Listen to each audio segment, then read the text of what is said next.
আমাদের একমাত্র দাবি হচ্ছে এখন বিআইটি গঠন করা। বিআইটির আদলে একটি স্বতন্ত্র আমরা কাঠামো চাই, যেটার মাধ্যমে আমাদের যে বর্তমান এক্সিস্টিং যে প্রবলেম গুলো আছে সেটা সলিউশন হবে এবং আমাদের একাডেমিক এবং প্রশাসনিক যে স্বতন্ত্রতা সেটা নিশ্চিত হবে। না, আমাদের অনশনটা হচ্ছে আমাদের সর্বশেষ পদক্ষেপ।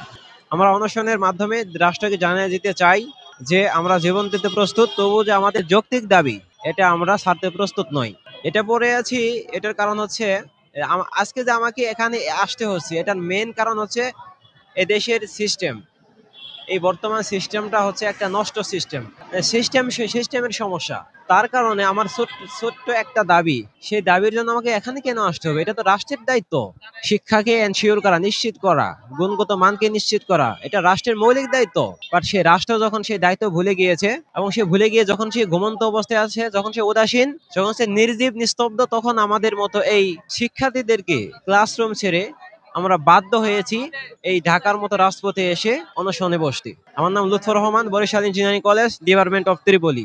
বাংলাদেশ নার্সিং ও মিডওয়াইফারি কাউন্সিল অনুমোদিত এবং রাজশাহী মেডিকেল বিশ্ববিদ্যালয় অধিভুক্ত উত্তরাঞ্চলের স্বনামধন্য nursing college Rangpur community nursing college 3 বছর মেয়াদী ডিপ্লোমা ইন মিডওয়াইফারি কোর্সে বিশেষ হারে ভর্তি চলছে। ভর্তির জন্য যোগাযোগ করুন www.rcncbd.com অথবা কল করুন 01708907294 অথবা 01332854031 নম্বরে। রংপুরে গঙ্গাচড়া রোডে অবস্থিত Rangpur community nursing college, nursing পেশার একটি বিশ্বস্ত ঠিকানা। Rangpur community nursing college. আমাদের দেখতে হবে যে আমাদের কর্মসূচি কেন পালন হয়েছে। আমাদের এই আন্দোলন কিন্তু এখনকার আন্দোলন না, আমাদের আন্দোলন চলতেছে প্রায় আড়াই মাস থেকে 3 মাস ধরে। আমরা প্রত্যেকটা ক্যাম্পাসে যার নিজ নিজ এলাকাতে আমরা আন্দোলন করতেছিলাম। তখন প্রশাসনের বা এই সংশ্লিষ্ট যারা আছে তাদের কোনো কর্ণপাতে আমরা দেখি নাই। পরবর্তীতে আমরা বাধ্য হয়ে তারা আমাদেরকে বাধ্য করছে ঢাকা আসার জন্য। আমরা 27শে জুলাই ঢাকাতে অবস্থান কর্মসূচি করছিলাম। তো তারপরও তেমন কোনো আশানুরূপ ফল পাই নাই।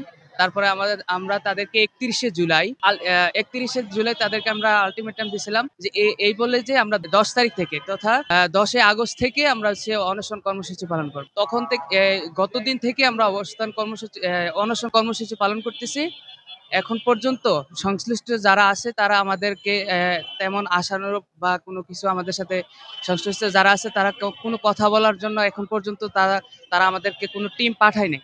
আমাদের আমাদের সাথে যারা অনশনে বসে রয়েছে তাদের অনেক 2-1 জন এখন ঢাকা মেডিকেলে ভর্তি আছে। তাদের অবস্থা খুবই ক্রিটিক্যাল। আমি তাদেরকে বলবো যে যারা সংশ্লিষ্ট আছে তারা যাতে অতি শীঘ্রই আমাদের ব্যাপারটা কর্ণপাত করে এখানে আসে আমাদের সাথে কথা বলেন এবং এই বিষয়টা একটা সলভের মাধ্যমে বা পারস্পরিক আন্ডারস্ট্যান্ডিং এর মাধ্যমে বিষয়টা আমাদের দাবি হচ্ছে একটাই, সেটা হচ্ছে বাংলাদেশ ইনস্টিটিউট অফ টেকনোলজি বিআইটির আদলে একটা স্বতন্ত্র কাঠামো গঠন করা।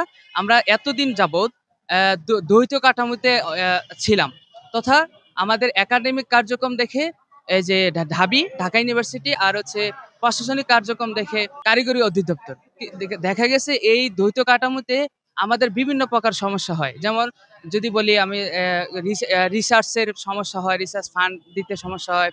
তারপর হচ্ছে রিসার্চের জন্য কোনো ইনস্ট্রুমেন্ট, তারপর হচ্ছে ইনস্ট্রাক্টর, তারপর হচ্ছে যখন একটা শিক্ষক নিয়োগ দিবে ওই নিয়োগের কার্যক্রমটা দেখা গেছে 2 বছর 2.5 বছর লেগে যায় শিক্ষক নিয়োগ হতে।